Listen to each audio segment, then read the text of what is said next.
Alors l'idée de la création des JTE, des Journées de la transmission d'entreprise, c'est d'abord une aventure humaine avec Laurent.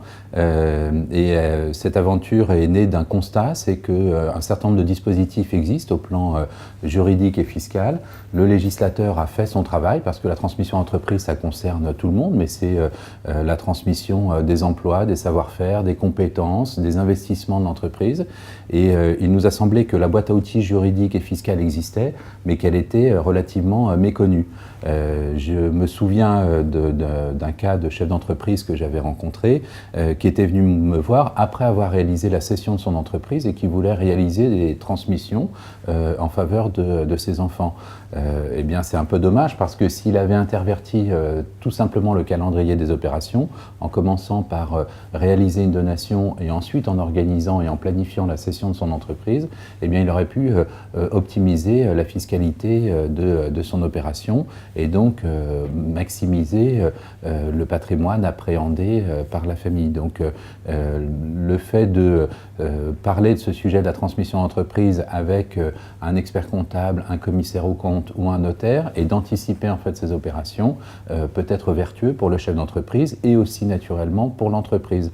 Parce que n'oublions pas que ces dispositifs dont on parle et pour lesquels on essaie de faire finalement un peu le service après-vente du législateur, ces dispositifs ne sont pas faits pour faire plaisir aux chefs d'entreprise, mais leur objectif c'est encore une fois de faciliter la transmission d'entreprise parce qu'il y a un constat, c'est qu'il y a 8000 entreprises qui disparaissent chaque année par faute de repreneurs ou parce que le chef d'entreprise n'a pas suffisamment anticipé et préparé sa transmission.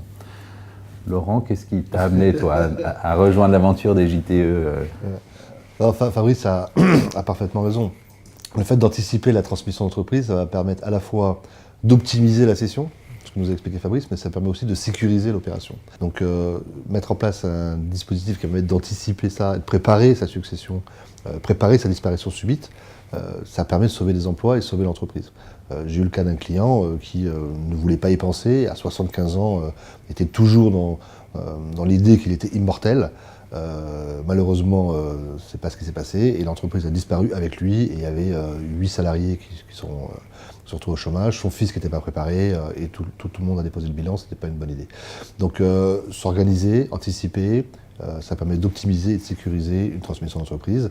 Et on s'est dit que les journées de la transmission étaient le moment, la rencontre où on pouvait former et informer à la fois les chefs d'entreprise, mais également les conseils qui sont les notaires, les experts comptables, les commissaires aux comptes, mais il y a aussi tout un public très vaste qui vient nous voir.